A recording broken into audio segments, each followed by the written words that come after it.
અમદાવાદની કર્ણાવતી યુનિવર્સિટીમાં હોબાળો થયો છે। વિદ્યાર્થીઓ પાસેથી એક્ટિવિટીના નામે ફી ઉઘરાવાતા હોબાળો થયો છે। ફી નથી ભરી તેમને પરીક્ષામાં બેસવા ન દેવાતા હોબાળો થયો। અગાઉ પણ કર્ણાવતી યુનિવર્સિટી આવી છે વિવાદમાં અને વધારાની ફી માંગતા વિદ્યાર્થીઓનો હોબાળો।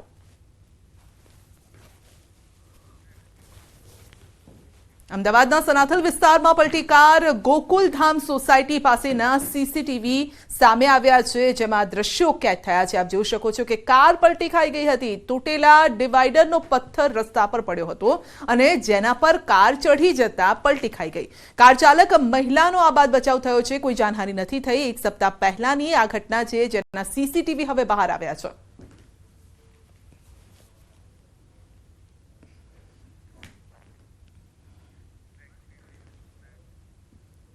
દાહોદમાં તસ્કરોનો તરખાટ।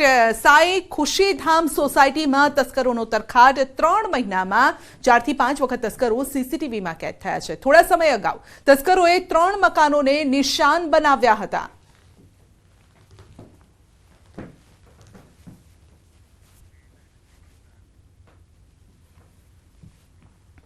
અરવલ્લીના ધનસુરામાં ભંગારના ગોડાઉનમાં ભીષણ આગ લાગી છે। શક્તિનગર રોડ પર આવેલ ગોડાઉનમાં આગ લાગી છે।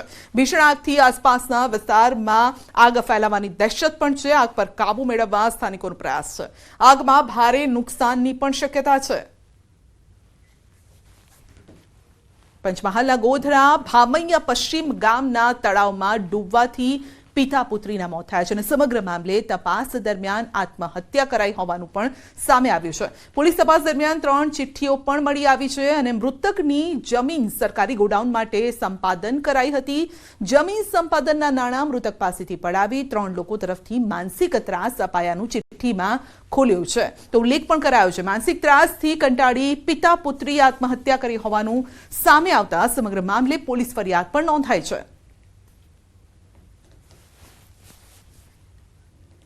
વાપીના ટ્રાન્સપોર્ટર્સમાં છેલ્લા 1 માસથી ભારે ચિંતા જોવા મળી રહી છે। ટ્રક ડ્રાઈવરોને નિશાન બનાવી ઠગાઈ કરતો એક વ્યક્તિ સક્રિય થયો છે અને આરોપી ટ્રક ભાડે રાખવાના બહાને ટ્રક ડ્રાઈવરો અને ટ્રાન્સપોર્ટર્સનો સંપર્ક કરે છે। તેમને એડવાન્સમાં પૈસા પેમેન્ટ કરવાનું બહાનું પણ બતાવી ફોન પે કે પછી ગૂગલ પે પર પૈસા અંગે રિક્વેસ્ટ મોકલે છે અને જે રિક્વેસ્ટ સ્વીકારતા જ ખાતામાંથી પૈસા ઉપાડી છેતરપિંડી આચરવામાં આવે છે। આ પ્રકારના કિસ્સા વધી રહ્યા છે। અમિત નામથી ફોન કરી અને યુવક આ પ્રકારની ઠગાઈ આચરે છે અને સમગ્ર મામલે વાપીના વિવિધ પોલીસ સ્ટેશનમાં ઠગ અમિત સામે જાણવા જોગ અરજી પણ થઈ છે। તો આ મામલે ટ્રાન્સપોર્ટરોએ વલસાડ સાયબર પોલીસને પણ રજૂઆત કરી છે અને તાત્કાલિક આરોપીની ધરપકડ થાય તેવી ટ્રાન્સપોર્ટર્સની માંગ છે।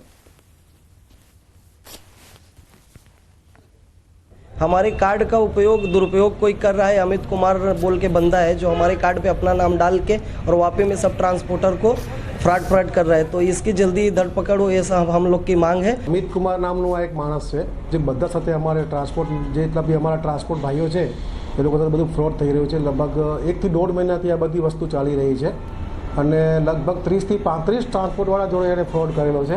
લગભગ અમારા વાપીની મધ્યથી 30 ટ્રાન્સપોર્ટરની જોડે લાખોની ફ્રોડ થઈ ચૂક્યો છે અને અમારે ખાસ એટલું નિવેદન છે આપના માધ્યમથી કે પોલીસ ખાતું હરકતમાં આવે અને આવી જ ગયું હોવું જોઈએ, જલ્દી આની ધરપકડ થાય। બનાસકાંઠાના પાલનપુરમાં કારે સર્જ્યો છે અકસ્માત। કાર ચાલકે 3 લોકોને અડફેટે પણ લીધા છે અને સારવાર દરમિયાન 2 લોકોના મોત થયા છે। એક વ્યક્તિને ગંભીર ઈજા થતાં સારવાર હેઠળ ખસેડાયો છે તેને કાર ચાલક પોલીસ સ્ટેશનમાં હાજર છે।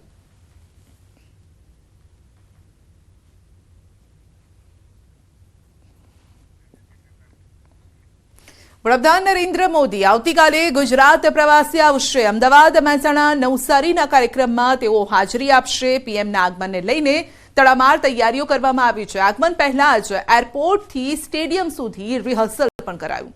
પોલીસ ઉચ્ચ અધિકારીઓએ રૂટનું નિરીક્ષણ કર્યું અને એરપોર્ટથી નરેન્દ્ર મોદી સ્ટેડિયમ સુધી પોલીસનો ચુસ્ત બંદોબસ્ત પણ જોવા મળ્યો।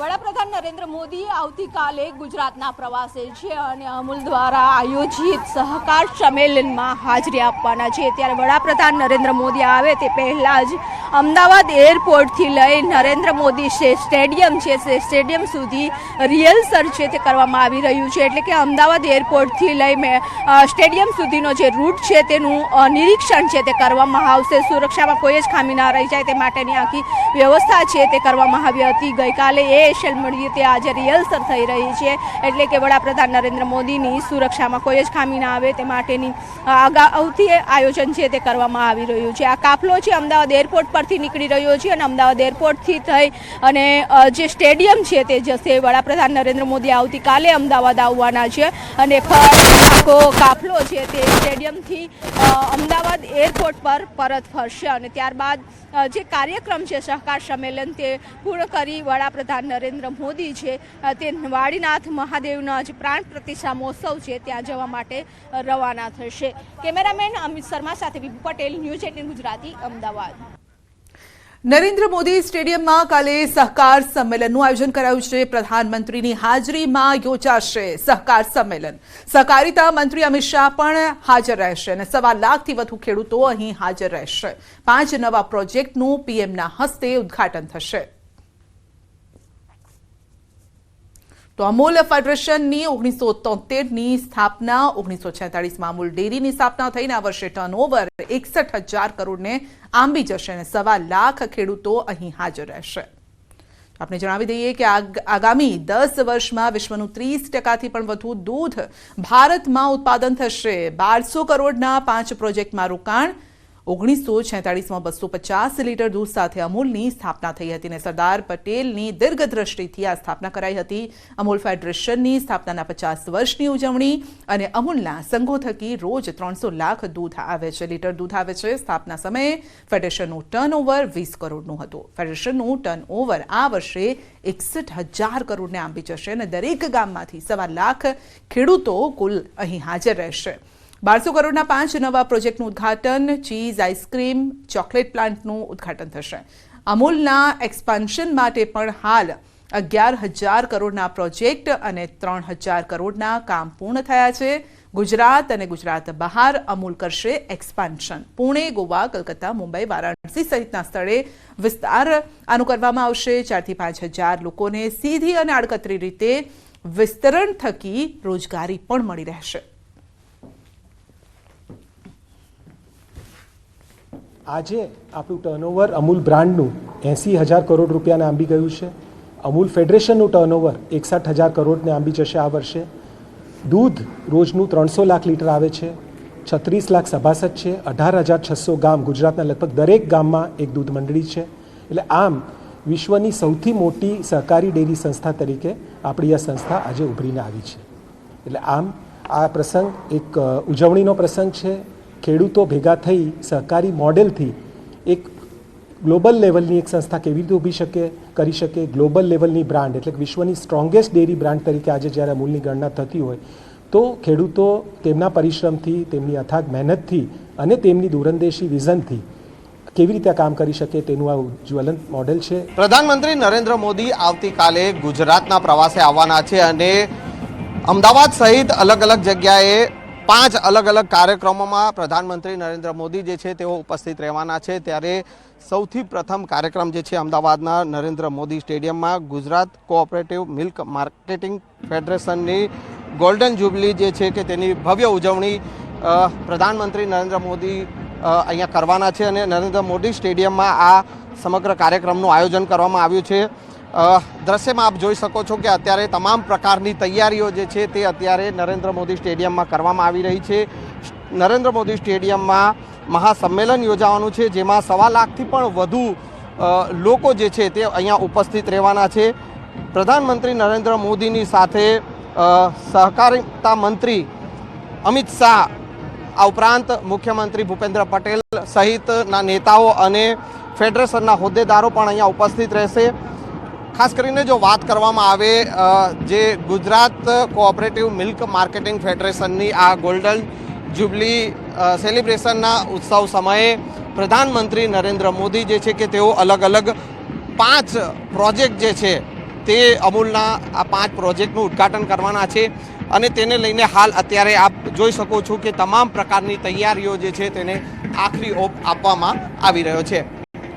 કેમેરામેન ખેંગા રાઠોડ સાથે સંજય ટાંક, ન્યૂઝ 18 ગુજરાતી, અમદાવાદ. તો પીએમ મોદી અમદાવાદ, મહેસાણા, નવસારીના કાર્યક્રમમાં હાજરી આપશે અને ગુજરાત મિલ્ક માર્કેટિંગ ફેડરેશન અમૂલની ગોલ્ડન જ્યુબિલી નિમિત્તે કાર્યક્રમનું આયોજન કરાયું છે. અમદાવાદના નરેન્દ્ર મોદી સ્ટેડિયમ ખાતે કાર્યક્રમનું આયોજન છે અને કાર્યક્રમ દરમિયાન 1 લાખથી પણ વધુ દૂધ ઉત્પાદક પશુપાલકો તેમજ ખેડૂતોને સંબોધિત કરશે. અમદાવાદ ખાતેના કાર્યક્રમમાં હાજરી આપ્યા બાદ મહેસાણા ખાતે જશે અને જ્યાં તરફ ખાતે વાળીનાથ મહાદેવના પ્રાણ પ્રતિષ્ઠા મહોત્સવમાં હાજરી આપશે.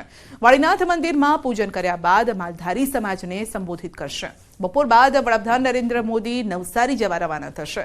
નવસારી ખાતે પીએમ મિત્ર પાર્ક અને અન્ય સરકારી યોજનાઓનું પણ તેઓ ખાતમુહૂર્ત અને લોકાર્પણ કરશે. નવસારી ખાતે પણ પીએમ જનસભાને સંબોધિત કરશે.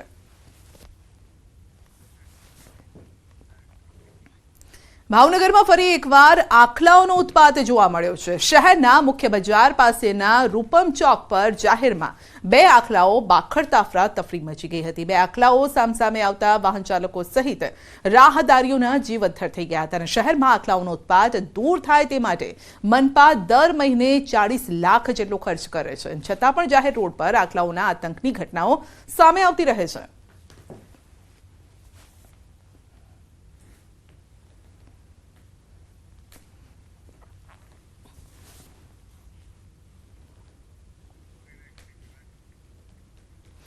વડોદરા પાસેના શ્રીનારની શાળામાં ઘૂસ્યો સાપ અને શાળાના રસોડામાં સાપ ઘૂસી ગયો હતો. તો સાપ ઘૂસી જતા બાળકોમાં પણ ફફડાટ ફેલાયો હતો. વાઇલ્ડલાઇફ ટ્રસ્ટ દ્વારા તેનું રેસ્ક્યુ કરવામાં આવ્યું હતું અને ત્યારબાદ બાળકોએ રાહતનો શ્વાસ લીધો.